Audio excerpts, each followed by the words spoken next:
that is being somewhat overlooked by the general population of the world, and particularly our politicians. And that is, if we improve our soil, we can actually take a vast amount of CO2 out of the atmosphere and use it to enrich the soil. So at the moment, there is a global ambition to remove 1 trillion tons of CO2 from the air and use it to enrich our soil. But this is an enormous challenge, and it needs to take on board virtually all farmland in the world and do a dual thing, and that is to sequestrate carbon and to grow food. So these things need to have equal priority. My feeling is that we also need to pay people to do this. So I think we're on the cusp of the polluter pays. So there's some money to pay farmers to do this. And if we could do that, within 25 years, we could have put the world back on course, and we've got a sustainable future for the next 9 billion years. So this is an enormous challenge. So I would like to firstly introduce Ananda again and just ask her to tell us what Canadian agriculture regeneration is doing, and really where you think we're going to be in the next 5 or 10 years. And Ananda, over to you, please. Yes, yes. Just to reference that, I really think that the regenerative movement is at a turning point. I think that when Quatre pour mille, 4 per thousand first launched their message, there's a very simple message that we need to draw the carbon down and sequester it, and we can solve the problem of global warming by doing that. And I think that was really necessary at the time to have a very simple, pointed message to get that message out. But today, I think that we're coming to a different place. I think that that message has gotten around at a surprising rate. And I know that the EU has just passed a resolution recognizing soil conservation as a climate fighting method. The US is doing that. Canada has just announced initiatives. So big governments are now at the point, which is remarkable because it's really only been 5 or 6 years since this message has been spreading, and I feel like pardon me? No, sorry, I was just going to say that is very, very good news. Sorry, go on. Sorry, Ananda. No, absolutely. But that also means that, we're at the point of implementation, figuring out how we're going to do this. How are we actually going to make people change the way they steward the land, the way they farm, and who's going to take responsibility for it? Because the people who are stewarding the land are doing a great service to everyone. So carbon markets are developing, this concept is developing, but the nuances of how exactly are we going to do this, it's time now that we need to start figuring out how to do it. And it's not so simple and straightforward. So there's a lot of questions that need to be answered. So, in a nutshell, I'd say, that's what's going on. In North America, and I think around the world, is the regenerative movement. People are finally recognizing it isn't just about cutting emissions, drawdown, using land stewardship as a way to help with the fight against climate change is critical. But now we're in the stage of asking ourselves how, what is the system going to be? And there's a great many problems to be answered in that. But I mean, if you took the measurement, I mean, we're looking possibly at trying to improve soil by possibly 3 or 4% globally to do the trick, to bring our carbon in the atmosphere down from 500 parts per million down back to about 300 parts per million. So Right. That is the challenge, isn't it? And it is doable using regenerative agriculture. And land stewardship. I think that's one of the nuances that we have to look at. We can't oversimplify it. There's a lot of, yes, that you're absolutely right, and there's the devil's in the details. Yes. Now, could we ask Ian? Ian, can you tell us what your hopes and aspirations are for the next 5 years if you get your way with the UN? Yes, if it makes it sound rather grand if we get our way with the UN. Just to explain, we have been asked by the director of ESCAP for Asia and Pacific to develop a policy over the next year for the impact of how agriculture can impact on mitigation, adaptation of climate change and increasing biodiversity. So that's sort of just a nice, simple little thing to be asked to do. I think what you were saying, when you look at the total land that mass and what is around, it's definitely feasible that it can go a long way to capturing the carbon. One of the things I think we are trying to find with the UN is to give them something that is actually practical and deliverable rather than a policy that would just sit in a desk once it's done. And I think there you have to look at, and Amanda's been saying, the cusp of the wave of the regen movement is getting bigger, and I think it's got a massive impact. It is starting to happen in, I'll say, developed economies where consumers are becoming more aware of the issue as well.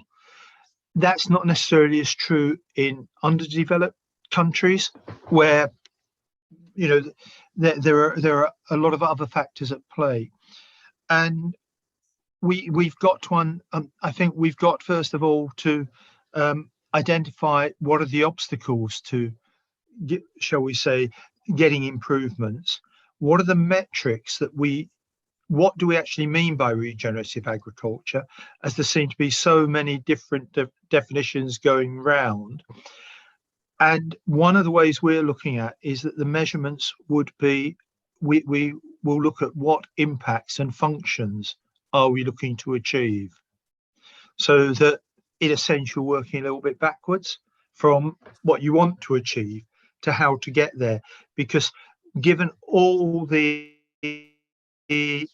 physical issues that are around, political issues, supply chain issues that are around, there's not one solution fits all.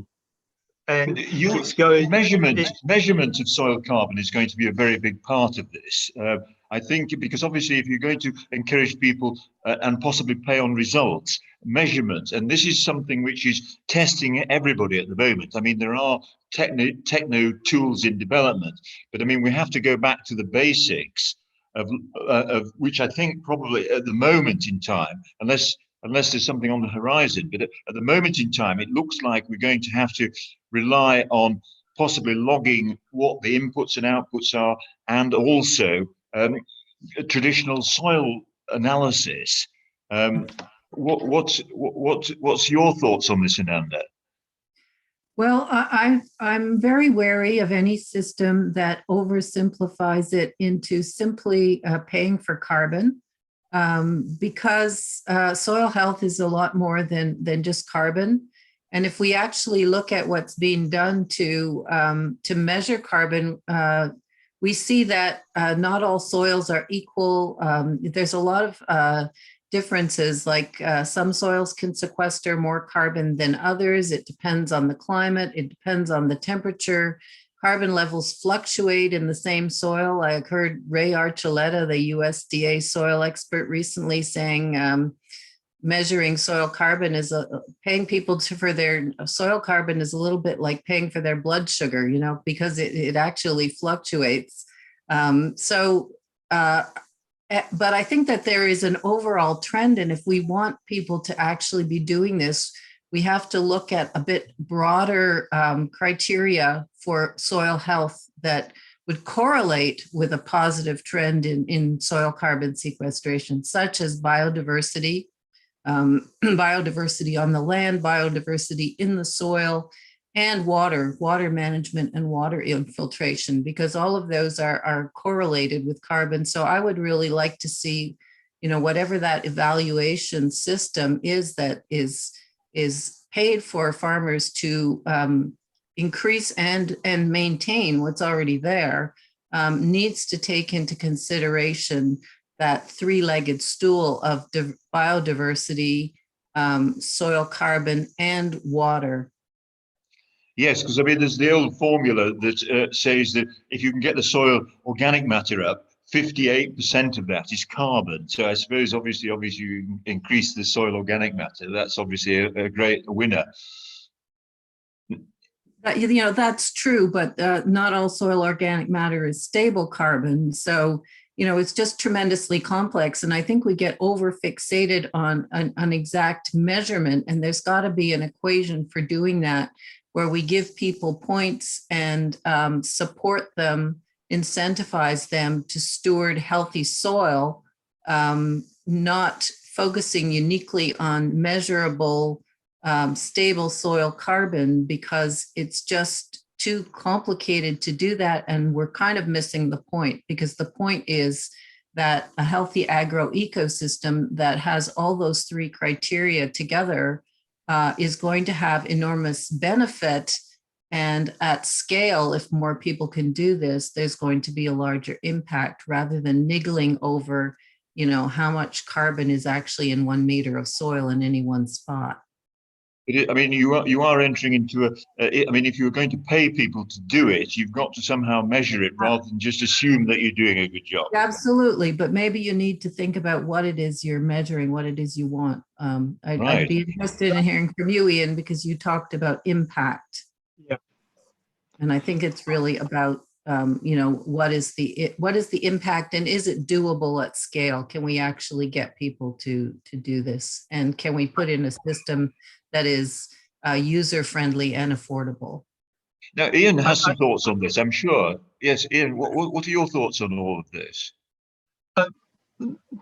Just to emphasize the complexity of it, I think it's so important that people don't look for simple solutions. But and one of the things I think, just to set the context of what I'm going to say, what we should look at where everybody agrees on, shall we say, some very basic things. Like, I mean, wherever you're coming from, everybody would agree soil erosion is not a good thing. So there's certain things we can get big ag, we can get government, we can get everybody on board with, and establish those sort of facts. The thing I think is looking at the impacts and the functions that you're trying to achieve. We haven't really got time any longer to wait for all the scientists to catch up. But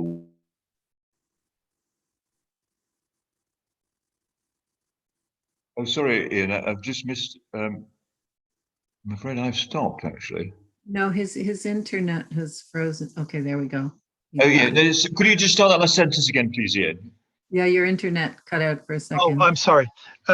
You get this problem of people making stupid decisions where they've ignored the science, and you tend to create, I could put like, if a good example is in Sumatra, where this a peat, and they put on oil palm, which is not suited there. So what did they do?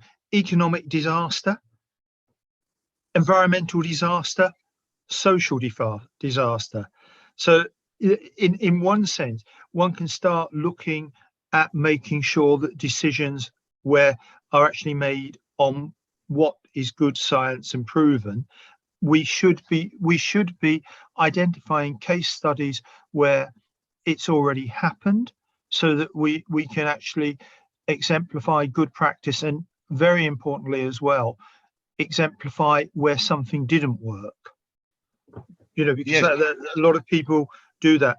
I think depending on who you're going to, and I think this is, David, you're a farmer as well, but what I'm going to say is, on the whole, farmers, wherever they seem to be in the world, don't trust academics, don't trust policy institutions. What they trust is the farmer next door saying, I did this and it worked. So I think one of the things as well is how you get that buy-in at the bottom level, and it seems to me it's a very holistic thing, And we're what we're doing in with the UN thing, and I'd love to talk to Amanda afterwards at some other stage what we're doing. So we don't want to reinvent the wheel. So sort of if there is good practice somewhere, we'd like to know about it. But we're bringing in the linking in with the One World Health one with the UN and the WHO, where we're linking up the nutritional value of food and how that comes through. And also, one thing that's not been mentioned, a lot of land is given over to non-food use. And a lot of food, a lot of what we'd say is a food crop have dual uses as well. So in cosmetics, rice oil, palm oil, obviously cotton, incredibly. So when you're looking, I think you've got to look at the whole concept of the land and how it's the stewardship. And there is undoubtedly this big argument going along of how much meat is, how much sort of meat should we be eating? And to a degree, if you cut down on your livestock, that has a multiplier effect of cutting down on the grain and the soya and the cereal that's being grown to feed the animals. You can release more land either for farming or you can release more land. And there's all the issues, I suppose, of land spacing that come in as well. So, yes, and I was just thinking about energy crops. I seem to think that that's a bad idea at the moment, because obviously if you are using the land fairly intensively for growing energy crops, you're not really ending up with anything to eat or much carbon sequestrated. So really, I think we should be getting our energy from solar and wind. I don't know what, but that's straying off a little bit from the subject. Especially if the energy crops are monocultures, which have a limited capacity to sequester carbon. Yeah. To the earth. I think you're right. Could I introduce the world at the moment to farmers' carbon credits? I don't know whether you can see that on the scene, but what I would like to Raise do it up, David. is that better? There we go. There we go. Yes. Well, what these are, let's hold it there. It is a brand of farmers' offsets which are particular to farmers. So it's not a sort of a UN concept like the carbon credit. This is actually what I think farmers could be actually producing. And that is a triple star farmers carbon offset, which the triple star being carbon capture and storage, soil regeneration, and nutrient dense food. Now, who wouldn't want any of those things? Now, at a rate of about £30 a ton of carbon, we could actually incentivize every farmer in the UK and hopefully beyond to go for this. So I think if we can get the politicians on side and just introduce gradually the polluter pays. So if you're using a lot of carbon, you pay more into the kitty. If you're using none at all, you probably receive money from the kitty. So we've got a polluter pays type of thing, which everybody can engage with. And then if we could then release a little bit of funding, we could introduce farmers' triple star offsets. Now, what do you think about that, Ananda? Well, I think would that work? I mean, I think anything that can be done now to recognize that good farming practices steward the land is a good thing. And again, I think that whatever the measurement criteria is, however that gets developed, we need to not be, even if it's called carbon credits, we have to understand that the climate benefits are not strictly about the amount of carbon in the soil. As Ian said, there's ecosystem benefits from healthy soil that include the exact amount of carbon, but go far beyond that. It's climate resiliency, it's water storage, it's preserving the water cycles, providing, there's so many benefits. So, under the guise of the story of carbon, if we are actually incentivizing farmers, giving them revenue for carbon farming, it's great, but we need to be, careful about how we structure that system so we don't get too hung up on measuring, measuring stable carbon in the soil. I think that there's digital technologies that will help ultimately to make it user friendly so that models could be created about the benefits of soil, and amounts could be put on it, but the science is not exact yet, and it's just very complicated. So we haven't got time to figure it all out and have anything too exact and too precise before we take action. But the kind of action that's taken, I think it needs to be at scale, it needs to be user friendly, and it needs to look at the soil ecosystem as something that is of benefit, not stuck on one measurement criteria like the amount of stable carbon. Even if we call it a carbon credit, it needs to be, so it needs to have the three benches, the three legs of the stool. It needs to be healthy soil, regardless of the fixating on the measurement of the carbon. Well, I totally agree with you that getting healthy soil is absolutely a paramount importance, and there's nothing I like seeing more than really healthy soil, and particularly if it's left undisturbed in the ground, you dig a little bit up and it's absolutely teeming with life and it's great, and that is what we're achieving.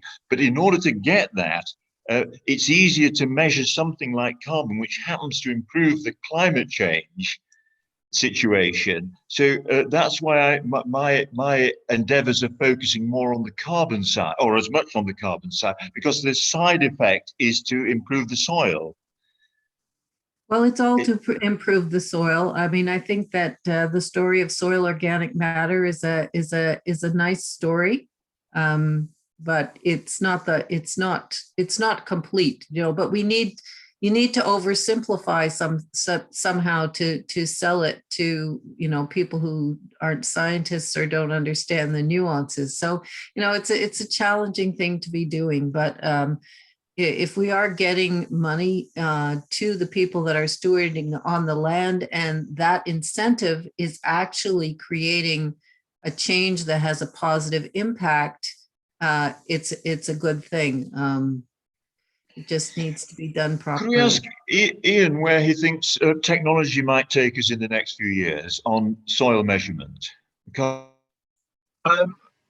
measurement, soil health?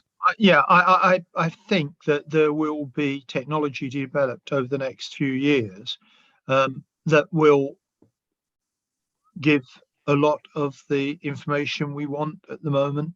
The problems with it, I think, are going to be larger in certain areas than they are in, shall we say, somewhere like the UK, where we're relatively small and relatively affluent. So it's a question of if we have some types of probes or whatever they are measuring, whether it be biodiversity, and all the work going into biodiversity being measured by sound at the moment around the world, and carbon, whether you're however you're going to try and do that carbon, if it's proven, you're still going to, if you're going to come away from anything which is just an assessment to something more detailed, there's going to have to be help to put that sort of system at scale in a poorer country, because it just might not be economically viable. I think the other thing which it's got to be said is that when you're looking at this, when you're looking at this problem, sorry about that, when you're looking at the problem, there's got to be the issue of what the consumer is going. As I say, the consumers are coming back, and I think Amanda's point, we're also looking just in the UK of talking with government about introducing into the curriculum at school level and at sort of college level more information on, if you like, regenerative farming, and making people more aware. So you build that connect up from what in this country is very much an urbanized society. And would you And- like to see a food brand as well, Ian? Sorry? A food food- brand recognizing regenerative agriculture.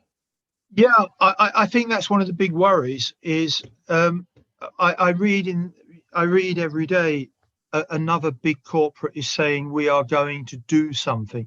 Nestle have said they've put $1.2 billion aside to make their supply chain completely regenerative.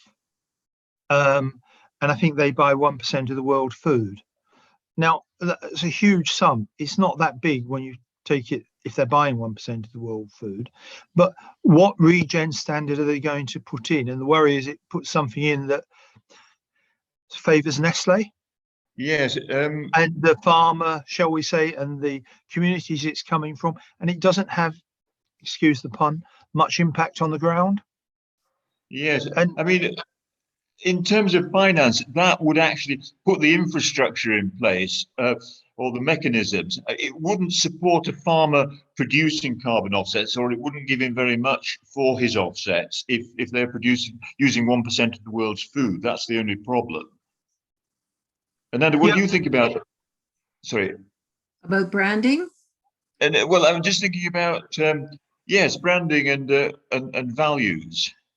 Well, yeah, I mean, I think there's a tremendous potential in that all these companies want to put so much money into it, but there's definitely the problem of that they have too much influence or they're greenwash. So I think that we need to really hold these companies accountable to the standard. I would not like to see a regenerative for regenerative to be the equivalent of organic as a certification. I think that regeneration is a journey, not a destination, and that would be problematic. I think I would rather see an impact base that that if there's some demonstrable and measurable way to quantify that a farmer is regenerating soil, that they're improving the quality or maintaining a high standard, that they get recognized for that, and that could have an impact on some kind of scorecard or some kind of something that says they're on the pathway, that they can get points for that, which might help them in their marketing. But I wouldn't like to see a hard line drawn so that something is regenerative, because actually, something can be regenerating, but not be, still have a long way to go. But it does improve the nutrient density of food. That's one of the great things. If you're growing things out of an organic living soil, you're attracting a lot more natural mineral into the actual plant that you're going to eat. Yes, and it would be interesting if you actually could, measure that, and you could actually look at the food you're about to buy and have a grade on it. But well, in fact, at the Reading University are just trying to embark on this at the moment. I think they're just needing a little more funding. Well, if I could say, that's one of the reasons I mentioned that we're linking through Angela Wright, who's the Chief Scientific Officer for Compassion in World Farming.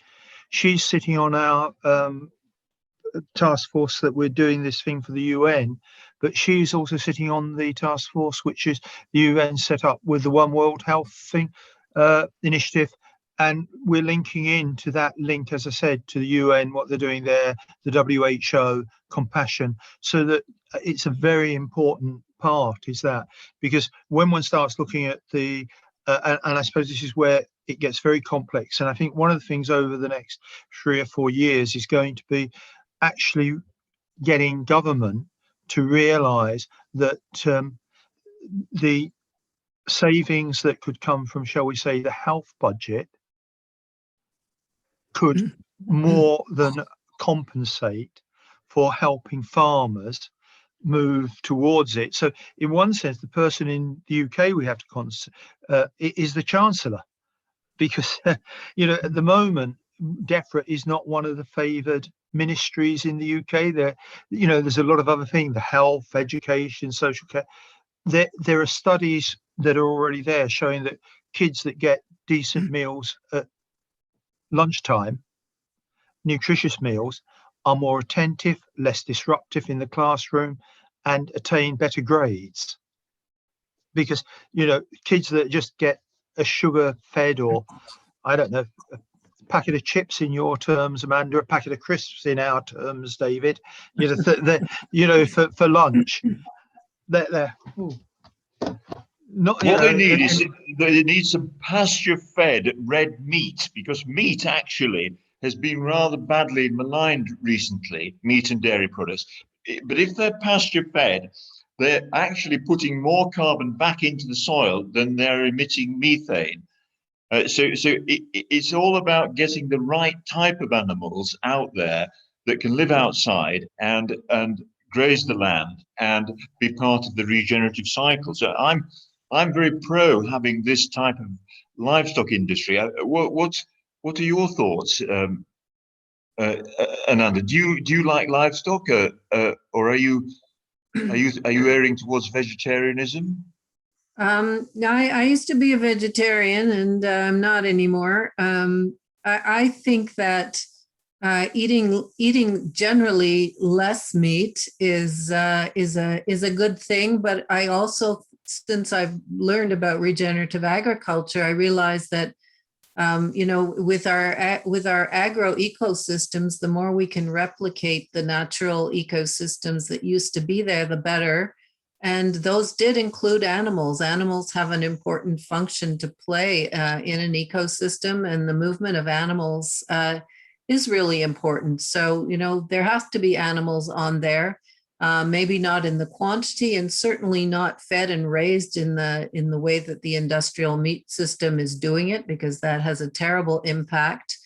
And, as Ian mentioned, a lot of the monocrops that are grown on a huge acreage are actually to feed animals that are in feedlots, which shouldn't be happening. But yes, there should be animals on the ground. And, I agree with the work of the Savory Institute that natural ecosystems that were grasslands needs to have animals on it, and humans can be the predators, the keystone Move them on species, periodically, yes. the population under control. So I think that especially in certain climates, the most indigenous and natural food is the meat.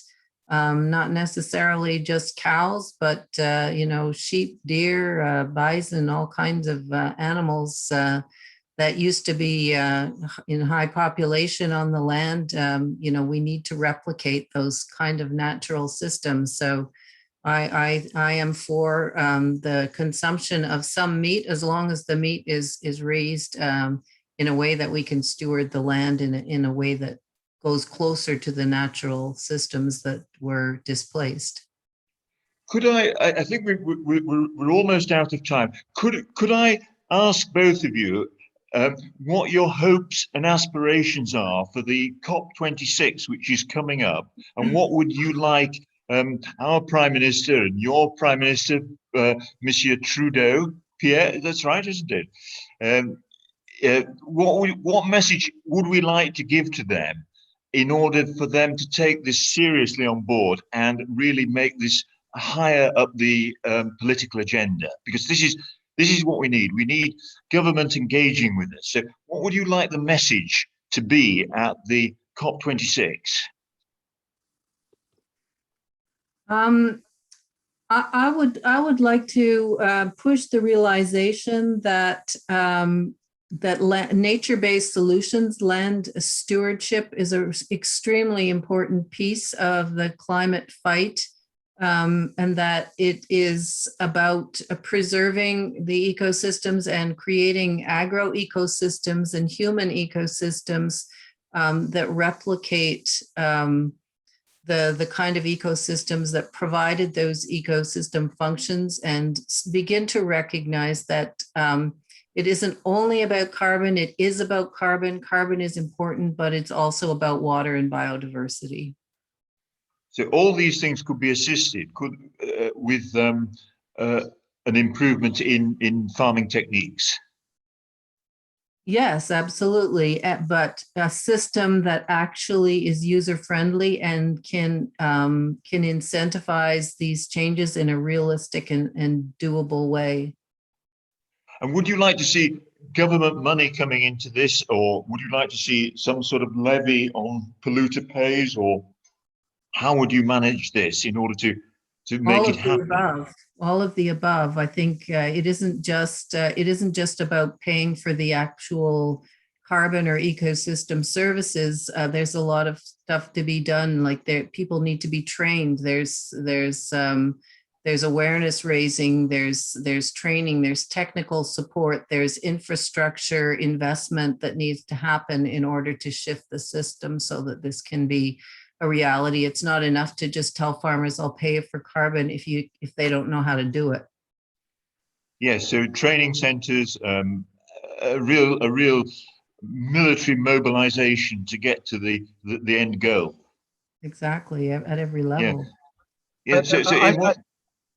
I would endorse what has been said.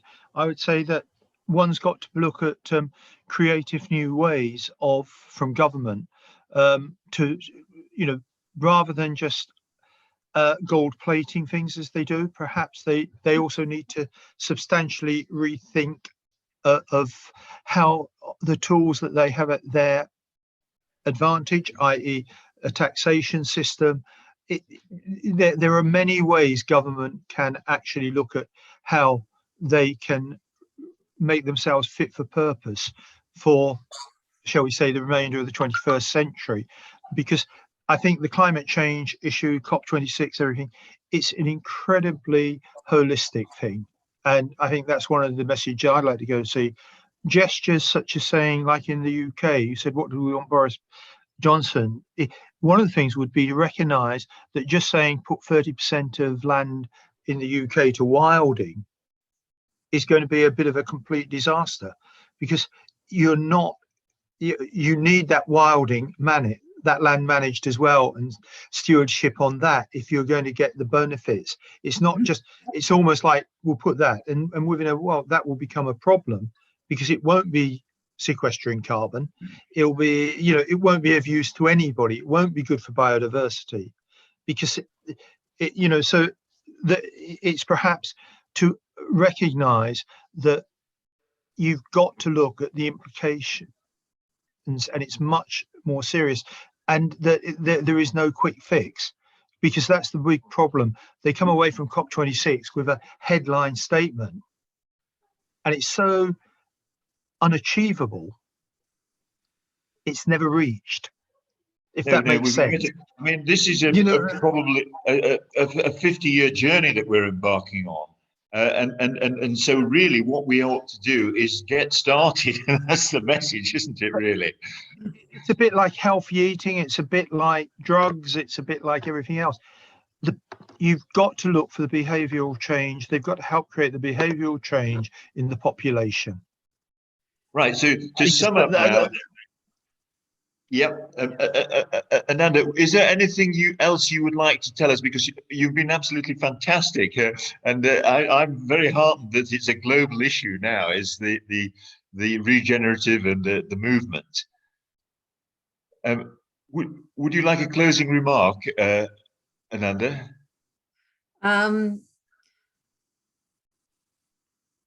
I think that there's always kind of a balance between an oversimplification, so that a message can be transmitted to a very large, wide public, and it can't be too nuanced and it can't be too complicated.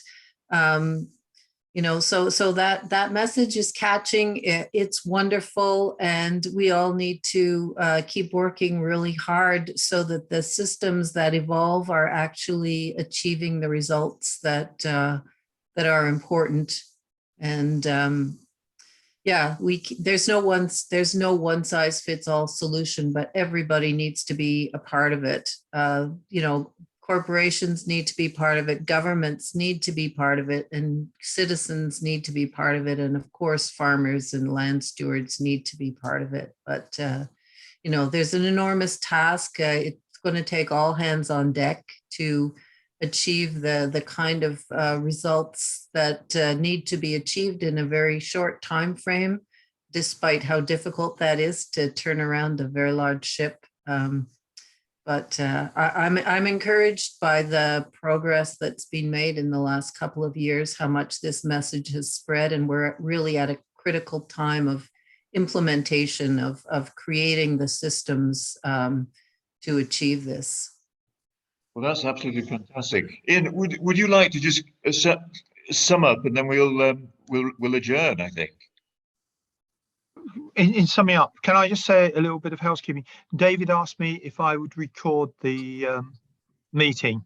I should have said that at the beginning, Amanda. I'm sorry. So I hope Yes, that's okay. I was aware it would be recorded. Yeah, sorry. But I should have said that at the beginning. Sorry, David. Yeah, I there's not much to add apart from, I think there is so much fragmentation in this space that COP26 is good. There should be a push to help defragmentation, so that you get the sum of the parts is greater than the whole, rather than everybody, excuse for plowing their own furrow. And I think that would be one of my messages. Is it's not really important who owns the initiative. It's the impact that the initiative makes. Well, that's absolutely fantastic. It just brings to mind when I last attended Groundswell, which is the leading show in the UK for regenerative agriculture. The first thing we encountered in the car park was a very large reversible plough raised up into the sky with a big sign underneath saying "Rest in peace." so that was the end of the ploughing. I think that's the end of the future. So thank you both very, very much, and I'll contact you independently after the video. Thank you so much. Okay. Bye-bye. Bye. Bye.